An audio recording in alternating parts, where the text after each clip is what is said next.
మూసుకునే ఉన్నాడు, కొంపదీసి నిద్రపోతున్నాడా ఏంటి? ధ్యానం. కళ్ళు మూసుకొని ఎవరినో కాంటాక్ట్ చేస్తున్నారు. అవునా? అబ్బా. రామ్ ప్రసాద్, నీకు నిజం చెప్పాలంటే బాధగా ఉంది, కానీ చెప్పక తప్పదు.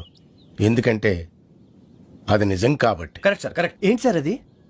నీకు 40 ఏళ్ళు వచ్చే వరకు కష్టాలు తప్పవు. గురుజీ, అవి మామూలు కష్టాలు కావు, అష్ట కష్టాలనే చెప్పాలి. ఉదాహరణకు అవి ఎలా ఉంటాయంటే, దొరక్క నీకు ఫుడ్ దొరికితే అది నీ నోటికందే లోగా నీ కాలో నీ చెయ్యో తగిలే మట్టిపాలైపోతుంది. నీ వాకలికి తట్టుకోలేక అప్పు కోసం ఎండను పడి వెళితే అక్కడ తాళం వేసి ఉంటుంది. మరో కఠోరమైన నిజమేమిటంటే, నీ దరిద్రాన్ని చూసి భరించలేక నీ భార్య లేచి వెళ్ళిపోతుంది. ఒక్కతేనా ఎవరితోనన్నా?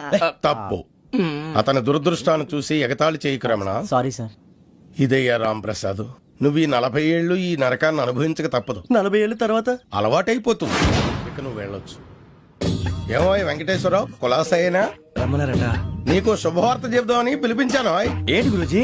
నీకు శుక్రమహాదశ ప్రారంభం అవబోతుంది. అంటే సరిగా సెట్ అయిపోయినట్టేనా? ఆల్మోస్ట్ అయిపోయినట్టే. మీరంతా టోపీలు పెట్టుకునే ఉద్యోగాలు కూడా చేసుకుంటారు. ఇప్పటిదాకా మేమందరికీ టోపీలు పెట్టాం గానీ మాకు మేమే టోపీలు పెట్టుకుంటాం ఎప్పుడు అనుకోలేదు గురుజీ. అదే విధి. మరి ఇప్పుడు బిల్ల బంటోతు నుంచి బీట్ కానిస్టేబుల్ వరకు అందరికి నెత్తిమి టోపీలు ఉంటాయి. అందులో ఏ ఉద్యోగం? ఎస్ఐ గారు కూడా టోపీ పెట్టుకుంటారు తెలదా? ఏది మన చదివే చదువులకు ఎస్ఐ ఉద్యోగాలు ఇస్తారేంటి? గ్రహాలు శాసిస్తున్నప్పుడు చదువులతో పని లేదు. ఏబిసిడీలు చదివినా చాలు మీ జీవితాలు విచిత్రమైన మలుపులు తిరుగుతాయి. మీకు విపరీతమైన ఫాలోయింగ్ వచ్చేస్తుంది. మీరు చాలా ఫేమస్ అయిపోతారు. వింటానికి చాలా బాగుంది. ఇప్పుడు మమ్మల్ని ఏం చేయమంటారు గురుజీ? ఏమీ చెయ్యదు, వెయిట్ చేయండి. కాలం కలిసి వస్తే అదృష్టమే మిమ్మల్ని గేలం వేసి పట్టుకుంటుంది. అంతవరకు వెయిట్ చేయండి. వెయిట్ చేసి కొంచెం వెయిట్ కూడా పెరిగింది. అయినా పర్వాలేదు, వెయిట్ చేస్తాం. అందాక ఏ అప్పు సపోర్ట్ చేసుకుని తాగుతాం, బ్రతుకుతాం అన్నట్టు. అప్పు అంటే గుర్తొచ్చింది. అప్పు మీద మీ అభిప్రాయం ఏంటి గురూజీ? ఏంట్రా ఇంత నుంచి మీకు ఎదుగుతున్నాను రా. ఇక్కడేం చేస్తున్నారు? ఏ మన టైం బాగుందిరా. ఎవడన్నా అప్పిస్తున్నాడా ఏంటి? కాదురా, ఉద్యోగాలు ఇస్తారమ్మన్నాడు. గురూజీ చూసారా, చౌదరిగా చెప్పింది నిజమే. మరి శుక్రమాదేశ్ మొదలైంది. ఇంతకీ ఎవరా మహానుభావుడు? నమస్కారం. అయినరా నేను చెప్పింది? ఆహా, సాక్షాత్ ఎంప్లాయ్మెంట్ ఎక్స్చేంజ్ నడుచుకుంటూ వస్తున్నట్టు ఉంది. పదండి పట్టేద్దాం. నమస్కారం సార్. నమస్తే. వీలే సార్ మా ఫ్రెండ్స్. నమస్కారం. నమస్తే. నేను చెప్పానుగా, భగవాన్ గారు. ఆహా, పేరులోనే దేవుడు ఉన్నాడు. లోపల కూడా పాజిటివ్ థింకింగ్ ఎక్కువ. ఇంతకీ మీరు ఇండియానా చైనీసా? India sir. మా ఫేస్ చూస్తారు అనిపించలేదు మీకు? భలే కామెడీ ఫీల్ అలా ఉన్నాడు. నేను అడిగేది ఇండియన్ రెస్టారెంటా చైనీస్ రెస్టారెంటా అని. నేనేది ఓపెన్ గా డిస్కస్ చేయను కదా. పేరు చూసి స్కూల్లో డిస్కషన్ పెడతాడు అనుకుంటే వీటేంట్రా హోటల్ అంటున్నాడు. బాబు ఎట్ ఫీల్ అవుతున్నాడు. అంతా మీ ఇష్టం ఉంటున్నాడు సార్. ఫస్ట్ చైనీస్ రెస్టారెంట్ కి వెళ్దాం. నెక్స్ట్ అక్కడ డిసైడ్ చేద్దాం. అమ్మో, చాలా ఇబ్బంది పడుతున్నట్టున్నారు. నువ్వు చేత్తో తినే బాబు. నేను జనరల్ గా చైనీసే ప్రిఫర్ చేస్తాను. ఫ్యాట్ కంటెంట్ తక్కువ ఉంటది కదా. రేపు నుంచి మేము కూడా ఇదే ఫాలో అవుతాం. ఎంతకీ మీకు స్టీల్ ప్లాంటా, షిప్ యార్డా, ఏషియాడా, జింక, బంక? బంక, హెచ్పిసిఎల్. హెచ్పిసిఎలా? ఇవన్నీ దేనికి సార్? దేనికేంటి? ఉద్యోగం చేయడానికి. మీకు ఎందులో కావాలో చెప్పండి. నేను అమలపోతున్నారా? ఏంటయ్యా డిస్కషన్స్? మాకు నీ ఛాయిస్లు ఉంటాయి అనుకోలేదు. మీరు సడన్ గా జింకు బంకు అంటే సింక్ అవడానికి కొంచెం టైం పట్టింది. అదే అదే జేసీ గారు టోపీలు పెట్టుకుని ఉద్యోగం అన్నారుగా. వీటిలో టోపులు పెట్టుకునే జాబ్లు ఎక్కడ ఉన్నాయండి? అన్నిటిలోనే ఉంటాయి, వాటిలో కూడా ఉంటాయి. వాచ్మెన్ ఉద్యోగం కావాలా? ఇంతకీ మీరు అనే జాబ్ ఏంటి సార్? నేను చెప్పేది టోపులు పెట్టుకునే ఉద్యోగం కాదు, టైల్ కట్టుకునే ఉద్యోగం. అది టైల్ కట్టుకోవటం మాకు రాదు. వాళ్ళు కడతారులే. ఇంతకీ మీకు జిఎం కావాలనా, ఏ జిఎం కావాలనా? అట్లా పిలుస్తున్నాడు చూడు బాబు. జిఎం అడిగితే ఎలా ఉంటుందంట? ఏజీఎం అంటే వింటానికి కొంచెం పెద్దదిగా ఉంది. ఏజీఎం ఇప్పించండి సార్. అనుకున్నాను నువ్వు ఇది అడుగుతావని. జిఎం అంటే జనరల్ మేనేజర్, ఏజిఎం అంటే అసిస్టెంట్ జనరల్ మేనేజర్. తూచండి, మాకు జిఎంఏ కావాలి సార్. అది సరే కానీ భగవాన్ జీ, ఈ ఉద్యోగాలకి టోపులు పెట్టుకుని వెళ్ళొచ్చా? నీ ఇష్టం వచ్చినట్టు వెళ్ళొచ్చమ్మా. అయితే నాకు జింక్ లో నాకు స్టీల్ ప్లేట్ నాకు బంకులో గానీ. కన్ఫ్యూజ్ చేయగానే ఆయన్ని అందరికీ ఒక చోట ఇప్పించండి సార్, కలిసి పని చేసుకుంటాం. జీతం ఎంతండి? 30,000 అంటే 40,000. వడ్డీ ఎంత? అప్పు కాదయ్యా, నీకు ఇచ్చే జీతం. అంటే తిరిగి ఒక్కలేదా? ఫ్రస్ట్రేషన్ లో ఉన్నట్టున్నాడు. అవునండి. నువ్వు ఇచ్చిన వాళ్ళు తీసుకోరు. మాకు అవసరం కూడా అదే. అంతేకాదు ప్రతి నెల గ్రాట్యుటీ, పిఎఫ్, సిఎఫ్. బియ్యం కూడా సార్? ఏ నువ్వు యాక్ చేస్తావా? భగవాన్ జీ, మీరు ఇదంతా ఎందుకు చేస్తున్నారు? ఊరికే మాత్రం కాదు, నేను మంచోడని చెప్పి నా కారు పెట్రోల్ లేకుండా వెళ్తుందా? వెళ్దాం. నేను ఇచ్చుకోవాల్సినవి ఉంటాయి కదా. ఇలా చూడు, అందుకని ఉద్యోగానికి వాళ్ళ ఆకారం తీసుకుంటా. మా గెటబుల్ చూసి మీరు అపార్థం చేసుకుంటున్నారు. మాకంత పొజిషన్ లేదండి బాబు. ఓ నలుగురు కలిసి ఉద్యోగం చేసుకోవచ్చా? మీ దరిద్రం నాకు అర్థమైంది. థ్యాంక్స్. మీ నలుగురు కలిసి ₹1,00,000 ఇవ్వండి చాలు. నేను నమ్మనరా, డబ్బుల విషయంలో అసలు నమ్మను. నాన్నగారు మీరు అలా అంటాం భావ్యం కాదు. ఏదో జేసీ గారి సిఫార్సు వల్ల శని గారు సైడ్ అయ్యి శుక్రవారం మొదలైంది. ఉద్యోగం దానంతటి అదే వెతుకుంటూ వచ్చింది. అందుకని ఇంకేం కావాలో చెప్పండి. స్టీల్ ప్లాంట్ లో జీఎం అని పెద్ద పోస్ట్ అమ్మా. జీతం 30,000, నెల నెల ప్రమోషన్లు, సిఎఫ్లు, డిఎఫ్లు, పిఎఫ్లు, బిఎఫ్లు. ఇవన్నీ నువ్వు చదివిన చదువుకే. అబ్బాబే దీనికి చదువుకి సంబంధం లేదండి. చెప్పాను కదా శుక్ర మహాదశ. అది దాని పవర్ అనుకోండి, ఎఫెక్ట్ ఈ అనుకోండి. రోజుల్లో కూడా గ్రహాలు ఏటా nonsense? అబ్బా ఏంటండి వాడన్న ప్రతిదాన్ని ఇలా కొట్టి పడేస్తారు. చిన్నప్పటి నుంచి లక్షల పోస్ట్ చదివించారు. ఎహె, అమ్మా నువ్వు లేని పోనీ పెట్టుకో. లక్షలు ఎక్కడైనా ఊరుకోరా, మాట వరుస కదాలే. ఒక 25,000 ఇస్తే వాడి జీవితం సెటిల్ అయిపోతుంది అంటున్నాడుక. అంతగా ఆలోచిస్తారేంటండి? అమ్మా నాకు ఉద్యోగం రాగానే మీ అందరూ స్టీల్ ప్లాంట్ షిఫ్ట్ చేస్తానే. ఓకే నువ్వు చెప్పేదంతా కరెక్టేనా? నాన్నగారు మీకు అంత అనుమానం అయితే ఇవ్వకండి. సర్లే, ఇప్పటికిప్పుడు అంత డబ్బు అంటే కష్టం గానీ నా కెనటిక్ హోండా అమ్మాలి. నాకు తెలుసు మీరు ఆ నిర్ణయం తీసుకుంటారని, అందుకే పార్టీని పట్టుకొచ్చాను. బయట వెయిటింగ్.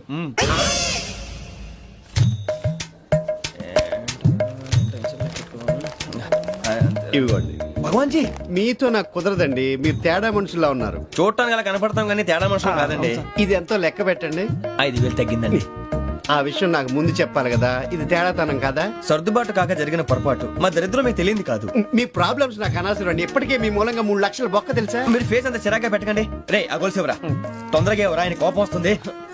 ఇదిగో తీసుకోండి. తీసుకోండి ప్లీజ్. భగవాన్ గారు తీసుకోండి సార్ ప్లీజ్.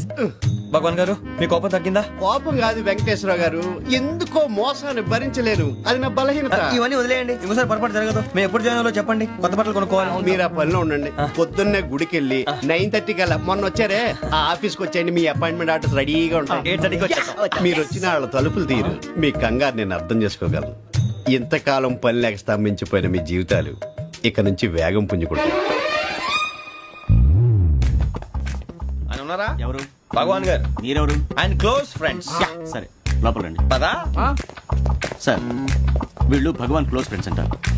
సరే నువ్వు వెళ్ళి నేను మాట్లాడతా. సార్ మీరంతా భగవాన్ స్నేహితులా? అవును, అలాంటి స్నేహితులు ఉన్నందుకు గర్వపడుతున్నాం. సరే ఏంటి సంగతి? ఏముంది, మా అపాయింట్మెంట్ ఆర్డర్ చేస్తే పట్టుకులు చేరిపోతాం. ఈ రోజు గురు పౌర్ణమి, మంచి రోజు. అపాయింట్మెంట్ ఆర్డర్ ఏంటి? మీకు అందాల్సిన నీకు అందనట్లేదు. ఏంటది? ఏంటంటావేంటి? ఒక్కోడు 25,000 ఇచ్చాం. భగవాన్ గారి హెల్పింగ్ నేచర్ కాబట్టి తక్కువ రేటుకి ఒప్పుకున్నాడు. ఇంతకీ ఇది ఏ ఆఫీసో మీకు తెలుసా? తెలుసుకోవాల్సిన అవసరం మాకు లేదు. కానీ చెప్పాల్సిన అవసరం మాకుంది. యాంటీ కరప్షన్ బ్యూరో, అంటే అవినీతి నిరోధక శాఖ. లంచం తీసుకోవటమే కాదు, ఇవ్వటం కూడా నేరం. మీ భగవాన్ గారు ఒక 420. మా బాబుకి ఇన్ని తిట్లు వచ్చిన విషయం నిన్నే తెలిసింది నాకు. ఇంతవరకు మా బాబు నా ఒట్టుమే చేయలేదని మీ అందరితో గర్వంగా చెప్పుకునేవాడిని. First time man handing record 5,000 తక్కువే నా గోల్ చెలుగు లాగేస్తున్నాడు. అరే కోపడకండి రా, వాడు ఇక్కడే దొరుకుతాడని మా ఫ్రెండ్ చెప్పాడు. తొక్క దొరుకుతాడు. మీకు జింక్ లో కావాలనా, బంక్ లో కావాలనా, స్టీల్ ప్లాంట్ లో కావాలనా, షిప్ యార్డ్ లో కావాలనా? అంటే ఎక్కడ పడితే అక్కడ ఇప్పిస్తారా సార్? ఎక్కడ పడితే అక్కడ, ఎలా కావాలంటే అలా చేసుకుందాం. ఇబ్బంది ఏమీ లేదు. ఆపరేషన్ లో కావాలనా? అవి గేమ్స్ కదా సార్. ఆ స్పోర్ట్స్ కోటా లేవయ్యా. ఏమైంది సార్? ఉద్యోగాలు ఇప్పించమని ఎంట పడుతున్నారు. నువ్వు టచ్ లో ఫోన్ చేయ.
9.5. అవును సార్.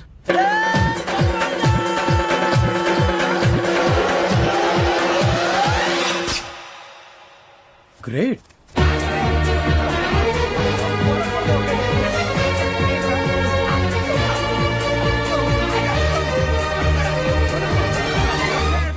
మీ నలుగురు సెలెక్ట్ అయ్యారు. దేనికి? ఎస్ఐ సెలక్షన్స్ లో మీరు ఫిజికల్ టెస్ట్ అన్ని పాస్ అయ్యారు.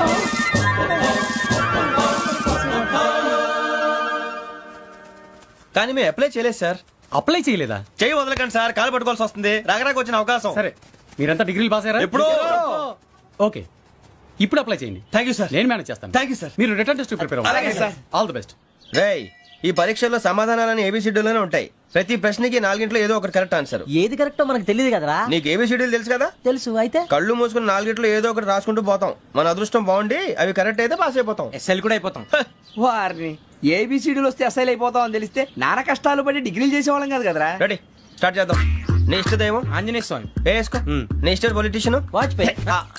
ఏబిసిడీలో రావాలి. నేషనల్ లెవెల్లో కాదు, స్టేట్ లెవెల్లో 7. స్టేట్ అయితే చంద్రబాబు నాయుడు. సిఎస్కో. నీకు ఇష్టం క్రికెటర్ ఎవర్రా? Mister dependable. ఆడేవడరా? ఓ నీ క్రికెట్ లో విజ్ఞాన ప్రదర్శనలో ద్రావిడు. డిఎస్కో. వేసావా? నీకు ఇష్టమైన నటుడు? బాలకృష్ణ. సమర్సింహారెడ్డిలో డీటెయిల్స్ వద్దు, బిఎస్కో. అయిపోయిందిరా. అందరూ దీన్నే ఫాలో అవ్వాలి. రాత్రికి ఏబిసిడీలు బాగా బట్టి పట్టండి. అందరూ ఏవే ఆన్సర్లు రాయాలి. మునిగితే అందరూ కలిసి మునుగుదాం. అయినా గురువారం పాటు గురుమేట్ల మీద కూర్చొని రాసింది ఖచ్చితంగా జరుగుతుందని జేసీ గారు చెప్పారు. మన ప్రయత్నం మనం చేద్దాం, మిగిలిన నేను ఎక్కడికి వదిలేద్దాం. ఆయన కూడా ఏదో పని ఉండాలి కదా.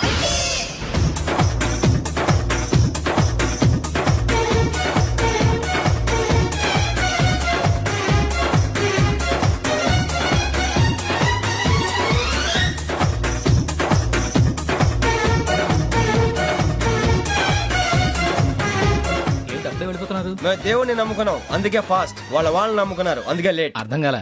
మా కాన్సెప్ట్ నీకు అర్థమైతే గుండా సత్తావు. వస్తా.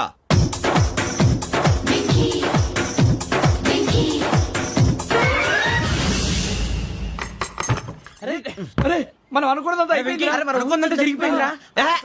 పొద్దున చిరా తెప్పించకండి. ఎవరు పోయారు? నీ దరిద్రం పోయింది. నువ్వు ఎస్ఐ ట్రైనింగ్ కి సెలెక్ట్ అయ్యావు. అన్న తండ్రి నేనే నమ్మలేదు, వాళ్ళు నమ్మారు. నాన్న నోరు తెరవరా. వాడు ఇంకా మొహం కడుక్కోలేదమ్మా. వాడికి ఏం కొత్త కదమ్మా, నువ్వు పెట్టవే. అమ్మా, చాలా సంతోషంగా ఉంది. ఈ సంతోషాన్ని వెంటనే చౌదరి గారితో పంచుకోవాలి. రేయ్, ఎవడన్నా సంతోషాన్ని కన్నవాళ్లతోటో కట్టుకున్న దాంతోనో పంచుకుంటాడు. నువ్వు మాట్లాడితే దరిద్రుడు జేసీ గారితో. నాన్నగారు, మీకు 1,00,000 సార్లు చెప్పాను ఆయనే అనొద్దని. నేను ఈ రోజు పొజిషన్కి వచ్చానంటే ఆయనే కారణం. జగదాంబ చౌదరి గారు అంటే దైవాంశ సంభూతుడు. అయితే వెళ్ళి అదే వెళ్ళి ఆయన కాళ్ళమివ్వడు. మీరు మామూలు మనుషులు కాదు స్వామి. టోపీలు పెట్టుకుని ఉద్యోగాలు వస్తాయన్నారు, అలాగే జరిగింది.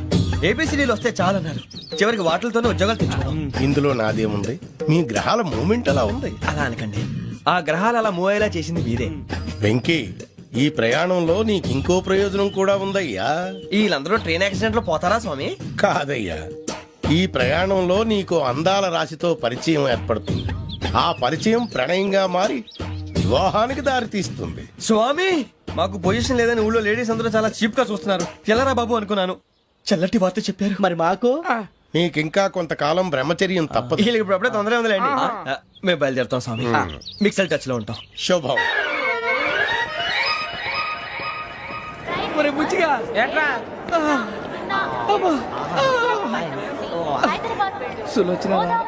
మొత్తం అమ్మాయిలే, ఇది ఎక్కుదాం. ఎందుకైనా మంచిది ఫోన్ ఇరా. అవుట్ గోయింగ్ చేద్దానట్రా మా నాన్న. హలో, ఇప్పుడు మేము స్టేషన్ కి వచ్చామండి. ఏ బోగి ఎక్కితే బాగుంటుందో మిమ్మల్ని మాట్లాడుదామని. ఈ రోజు బుధవారం పంచమి, అంటే మకరం నుంచి గురుడు సింహానికి జంప్ అవుతున్నాడు. ఏదైనా ఆడ్ నెంబర్ బోగిలో కూర్చోండి. ఆడ నంబరా? నంబర్లు ఆడ బాగా ఉంటాయి గురూజీ. ఆడ నెంబర్ కాదయ్యా, ఆడ్ నెంబర్, బేసి సంఖ్య. అర్థమైంది. కాపర్ కానీ గురూజీ, ఇక్కడ 4లోనే 7లోనే ఛాన్స్ ఉంది. 7 ఎలాగో సెడ్ నంబర్ కదా, ఇక 4 ఎక్కేస్తాం. 7 అంటే బేసి సంఖ్యే కదా వెంకీ. తెలుసు, సేఫ్టీకి అడిగాను. ఇంతకీ ఏ సైడ్ కూర్చుంటే మంచిదంటారు? నీ రాశి రీత్యా ఈశాన్యంలో కూర్చుంటే బెస్ట్. ఒరేయ్, గురూజీ దెక్కొద్దన్నారు, పదండి.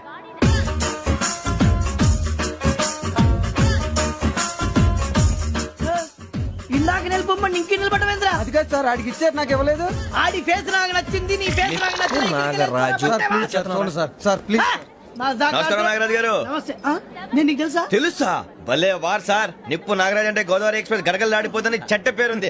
ఛే, మంచి పేరుంది. ఇదే ఆయన. నమస్కారం సార్, నమస్కారం సార్. ఒక్క ఫోటో సార్. సార్, TC లో కూడా ఫ్యాన్స్ ఉంటారా? స్టడీ అండి. ఫోటోలు కడిగి నాకు తెలుసు నాకు పంపుని ఏడా పోతురు హైదరాబాద్ అచ్చ మా ఊరు పోతురు బెర్తలేడా అది అడగదామని వచ్చాం. మీరు ఎక్కడ కూర్చోమని అక్కడ కూర్చుంటాం. S4 లో కూర్చో S7 లో ఇప్పించండి. అంటే జేసీ గారు అక్కడ కూర్చోమని చెప్పారు. టీసీని నేను చెప్పినట్టు గొట్టంగాడు కాదండి. గోదావరి ఎక్స్ప్రెస్ లో మీరు ఎంత పవర్ఫుల్, గోదావరి జిల్లా ఆయన ఫేమస్. వైజాగ్ లో సెటిల్ అయ్యారు. గొప్ప సిద్ధాంతి. ఆయన చెప్పింది చెప్పినట్టు జరిగిపోద్ది. మిమ్మల్ని కూడా ఒకసారి అక్కడ తీసుకెళ్తాను. సరే సరే S7 లో కూర్చో, నేను ట్రై చేస్తాను. మీరు ట్రై చేస్తారన్నారంటే అది ఓకే అయిపోయినట్టే. ఓవరాల్ వాటి విషయాలు కూర్చో మరి. గురుగారు, ఈ భోగిలో ఈశాన్యం ఎటువైపు? ఈ లెటర్లో బాబు. మళ్ళీ ఏమిటి వెంకీ? ఏం లేదు గురుజీ, తమరేమో ఈశాన్యంలో కూర్చోమని చెప్పారు. అక్కడేమో లెటర్ ఉంది. ఇప్పుడు మమ్మల్ని ఏం చేయమంటారు? అయితే అప్పుడప్పుడు అందులో కూర్చోండి, మిగతా సమయంలో తూర్పు ముఖంగా కూర్చోండి. గ్రహాలు కాంప్రమైజ్ అవుతాయి. రేయ్, ఆ మందు బట్టలసే జాగ్రత్త. మన కాబోయే పోలీసులు ఎవరికి తెలియకూడదు. అసలే డిపార్ట్మెంట్ బోరు అంతంత మాత్రంగా ఉంది. ఈ అమ్మాయినా? చిచి, ఇది కాదు. అమ్మాయి పక్క నేను మోమో do you all have reservation tickets? ఏదో అడుగుతుంది చూడరా. ఆ నిప్పు Nagaraj telling who is he? Ticket correct నిప్పు నాగరాజ్. చౌదరి గారు చెప్పినమ్మా ఈ అమ్మాయినేమో. చిచి, చౌదరి గారు అందాలు రాసని చెప్పారు. ఏదో బోర్ బిల్ వాటం ఇదని. ఇది కాదు. వచ్చేది.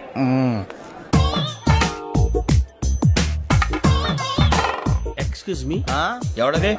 మీ నెంబర్లు ఎంత? నువ్వు టీసీవా? ప్యాసింజర్ ని. మేము ప్యాసెంజర్లమే. That's what I'm asking. What's your seat number? మా సీట్ నెంబర్ తో నీకేంటే పని? అరే సీట్ నాదండి. రా కూర్చో. రా. కూర్చోరా.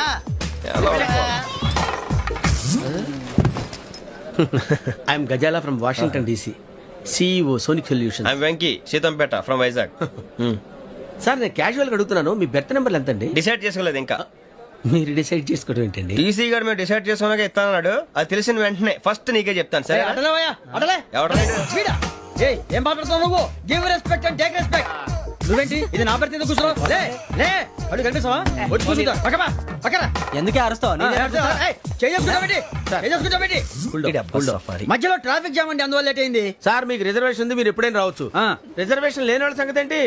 ఎప్పుడు పడితే అప్పుడు ఎక్కుతారు, ఎక్కడ పడితే అక్కడ కూర్చుంటారు. బాగా చెప్పారు. ఎంతకీ మీకు రిజర్వేషన్ ఉందా? అదేంటి సార్ అలా మాట్లాడతారు? 20 days బ్యాక్ రిజర్వేషన్ చేశారు సార్. నేను చాలా ప్లాన్డ్ గా ఉంటానండి. అక్కడ పడితే అక్కడ కూర్చోను. బై ది వే, నా గురించి పరిచయం లేదు కదా. I'm Gazala from Washington DC. I'm Bokka Subbarao, షాతిక బొక్క. అరే వెంకీ, అక్కడ భలే ఆంటీ ఉందిరా, మనం వెళ్ళి అక్కడ కూర్చున్నా పదనరా. ఏ నసగాలతో మనకేంటి అనవసరంగా. నేను రాను రా, మీరు ఎలాంటి రా. తన ఎనీ టైం వచ్చేవచ్చు. అబ్బా